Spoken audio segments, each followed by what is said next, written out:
¿Qué lo llevó a asumir la dirección del Zoológico de Buenos Aires?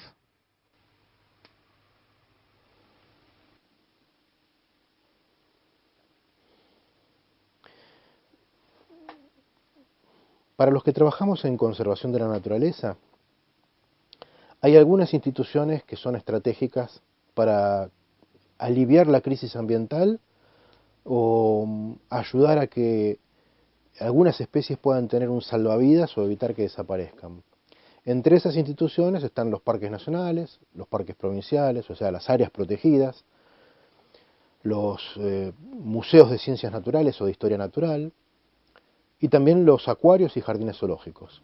En el caso del Zoológico de Buenos Aires, cuando me ofrecen el cargo, eh, tenía bien en claro que estaba atravesando por una larga crisis de casi 20 años, y para mí el desafío era aceptar para transformarlo, o iniciar, mejor dicho, iniciar una transformación, porque es una apuesta de largo aliento, un emprendimiento de largo aliento.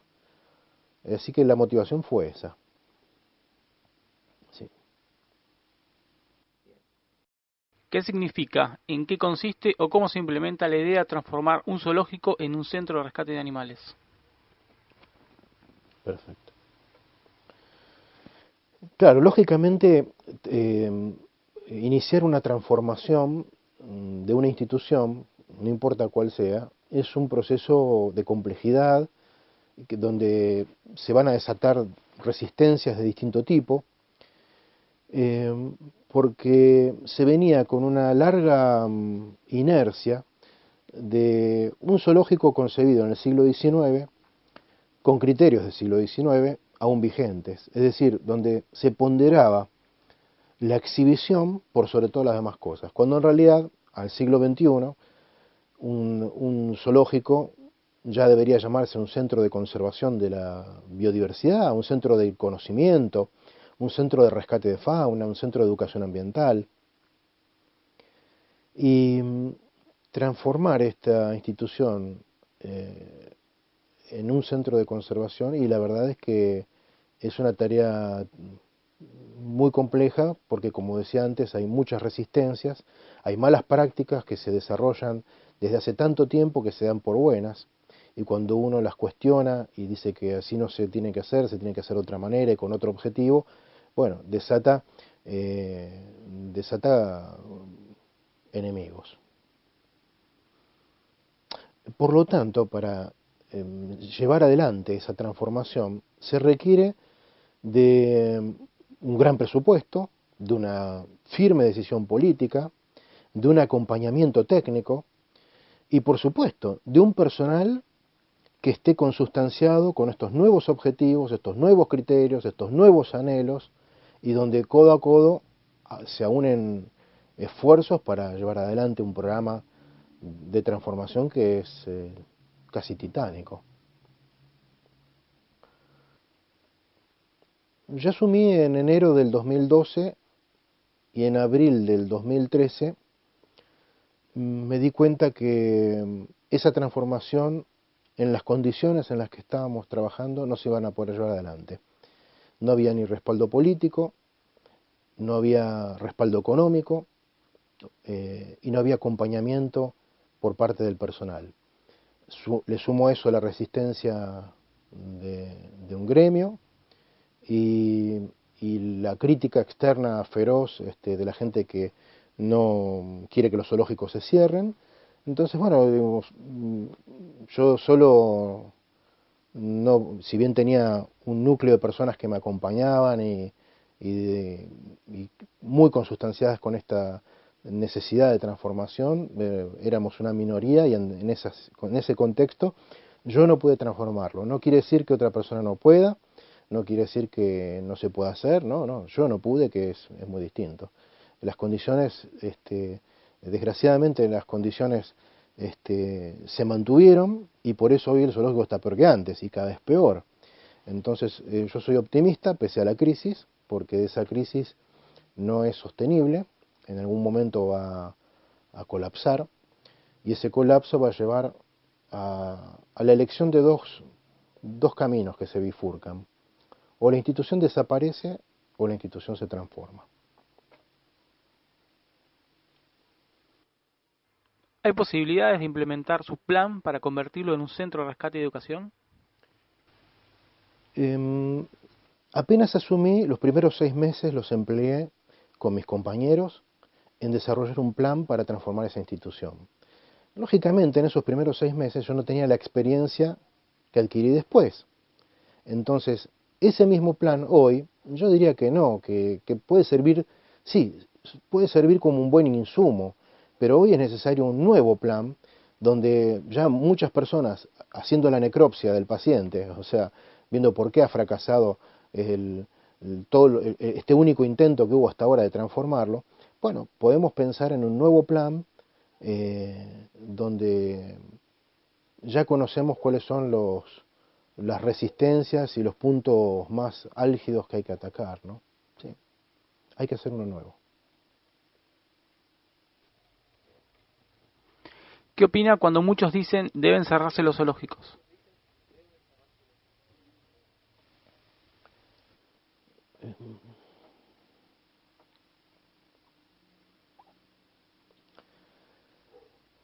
La crisis ambiental adquirió tal magnitud que muchas personas polarizan sus opiniones. Entonces, cuando uno aborda el tema minería, hay una parte de la población que dice no a la minería directamente. Y hay otra parte que es sí a la minería como venga, sin ningún tipo de cuidado. Por supuesto que hay algo en el medio. Del mismo criterio te dicen no a las papeleras. No, pero nosotros necesitamos metales, necesitamos papeles y también necesitamos zoológicos, pero no necesitamos estos zoológicos, ¿no? O sea, yo digo, el no a las papeleras, no a la minería, no a los zoológicos, es una posición paralizante y que en definitiva representa un fracaso, el fracaso de no saber gestionar. Yo soy de los que creen que se puede gestionar bien, ¿no? Y en esa gestión, en beneficio de la sociedad, de su desarrollo y de la conservación, claro que es posible. Entonces, si uno analiza este criterio y dice, bueno, si todo lo que funciona mal hay que cerrarlo, tenemos que cerrar muchas universidades, muchos hospitales públicos, muchas instituciones que en realidad el verdadero desafío es que comiencen a hacer lo que deben hacer. Entonces, en el caso de los zoológicos, el gran desafío es que hagan lo que tienen que hacer, es que salgan al cruce de la extinción, como lo hace la Cruz Roja cuando hay una crisis de salud, para rescatar a la gente. Bueno, nosotros tenemos que ser como la Cruz Roja, salir al rescate de la biodiversidad, ¿no? Y también diría yo otra cosa más, al rescate de la conciencia ambiental, al rescate de lo mejor que hay en el corazón humano. Y esa es una misión que no se está cumpliendo, pero que deben cumplirla. Si lo cerramos, jamás la van a cumplir.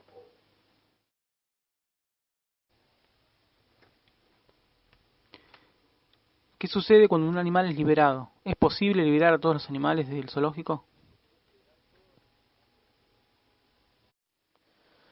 Pero desde luego que a nadie más que a mí me gustaría que los animales que están hoy en todos los zoológicos del mundo estuvieran libres.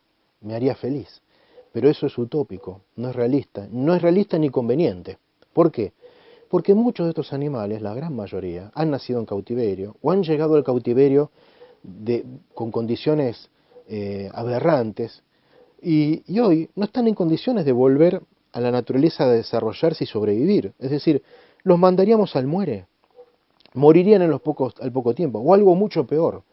Los que no mueren al poco tiempo tal vez sean portadores de enfermedades que no existen en la naturaleza, en estado silvestre, y ellos las propagan y provocan epidemias, y por salvar un animal podemos matar a miles. De hecho, en Estados Unidos, el principal problema de conservación de las tortugas terrestres, de las tortugas de desierto norteamericanas, es la liberación de otras tortugas, ya no es el tráfico de fauna. Es la gente que tomó conciencia que no hay que comprarlas y que por no haber, por falta de conocimiento, por falta de educación ambiental, por falta de conciencia, de información, haciendo un acto de corazón, las liberan en el desierto donde hay otras tortugas, y esas tortugas, muchas de las cuales tienen un micoplasma, que es como el SIDA de las tortugas, diría yo, es una enfermedad asintomática que les provoca una baja en todo su sistema inmunológico. Bueno, provocan epidemias y hoy terminan desapareciendo por liberaciones. Yo no quiero esto para la fauna ni argentina ni del resto del mundo, ¿no? ¿Cuál es su diagnóstico de los zoológicos de Argentina? ¿Faltan leyes o falta conciencia ciudadana? Perfecto. Bueno, lo primero que diría es que en la Argentina tenemos muy pocos zoológicos. Lo que tenemos muchísimos son colecciones de animales. Hay muchísimas colecciones de animales que están al servicio de la boletería, no de la conservación, ni de la educación ambiental, ni del conocimiento, ni de generar información sanitaria, ni de salud pública. No. Ahora, zoológicos de verdad, muy pocos o casi ninguno. Es decir, un zoológico hoy, siglo XXI, centro de conservación, centro de conocimientos, centro de educación ambiental, centro de transformación del público, porque el gran desafío es que la persona que llega a un zoológico lo recorra, incorpore un mensaje y salga de ahí comprometido con la conservación de la naturaleza. Diga, yo cuando vuelvo a mi casa no voy a comprar más especies prohibidas, voy a separar la basura, voy a ahorrar energía, voy a ser austero con el consumo del agua. Perfecto, bueno, sirvió para algo. Ahora, y al mismo tiempo me entero que como hay desmonte, no se cumple la ley de bosques, hay pocas áreas protegidas, hay gente que caza ilegalmente y balea o maltrata animales, el zoológico los recupera y los devuelve. Ese es el zoológico que yo quiero ver. Por supuesto no lo estoy viendo. ¿Cómo cree que está hoy en día el tráfico de fauna en el país? Desde hace muchos años este es un problema crónico que la Argentina no supo o no quiso resolver, como muchos otros. Pero a diferencia de esos muchos otros, este tiene una altísima visibilidad y también tiene un poder de exhibición de la impunidad que erosiona la esencia de nuestro país, es decir, la credibilidad, la transparencia, la capacidad de gestión, la posibilidad de aprovechar la naturaleza con sabiduría y no con mezquindad. Entonces, cuando cualquier persona recorre los alrededores de las ferias de pájaros de Pompeya o Villa Domínico, eh, o se mete en grupos de Facebook y encuentra a la venta especies prohibidas con total impunidad,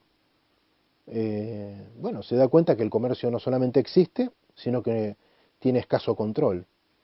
Ese escaso control, hay una explicación. Más allá de la corrupción que existe, más allá de los jueces que hasta desconocen las leyes de fauna, ¿no? Más allá de los fiscales que se han capacitado poco también en llevar adelante causas que terminen con un será justicia, ¿no? El será justicia te lo debo, siempre se conjuga al futuro, ¿no? En el presente ni el pasado hay justicia. Por lo menos hasta un presidente de la nación, Bartolomé Mitre, publicó alguna vez justicia hasta para los animales, ¿no? La frase no me pertenece, le pertenece a él.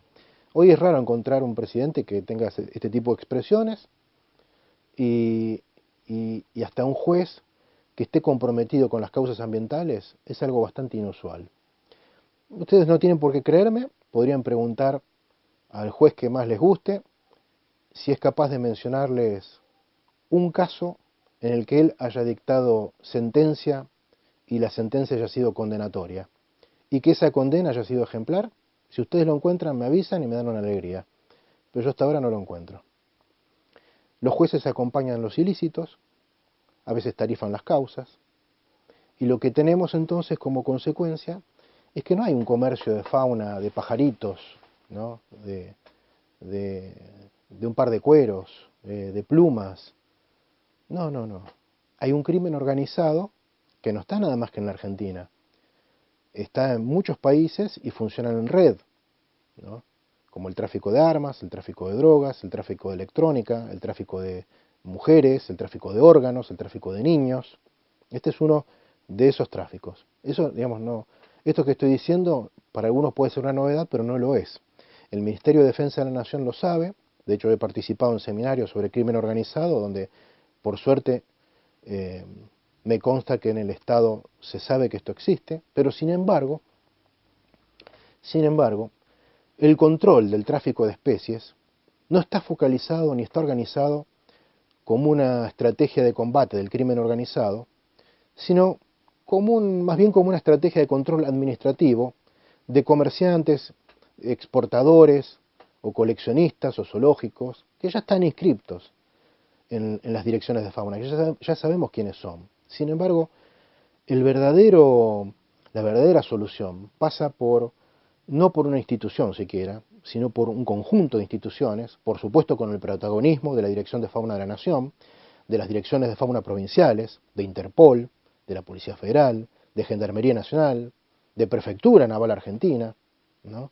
Es decir, las Fuerzas Armadas y de Seguridad tienen un rol que cumplir. El problema está que cada uno va por su lado, no hay una estrategia coordinada de estas instituciones, y eso no hace más que favorecer a los protagonistas del crimen organizado.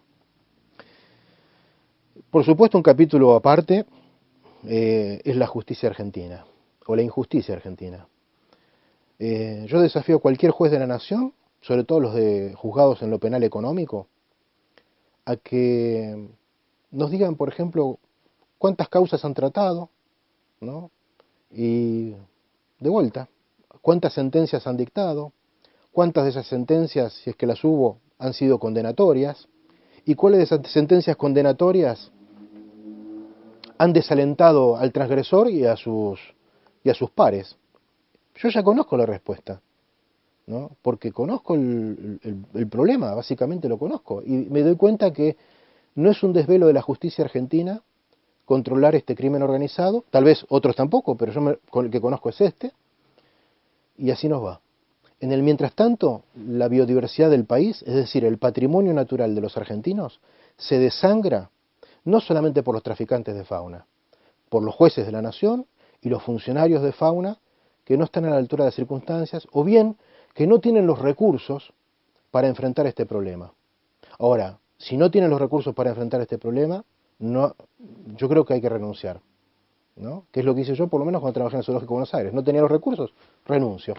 Pero si me quedo, acompaño a la crisis. Y yo creo que no hay que acompañarla. No hay que acompañarla más. Ya hemos vivido mucha crisis.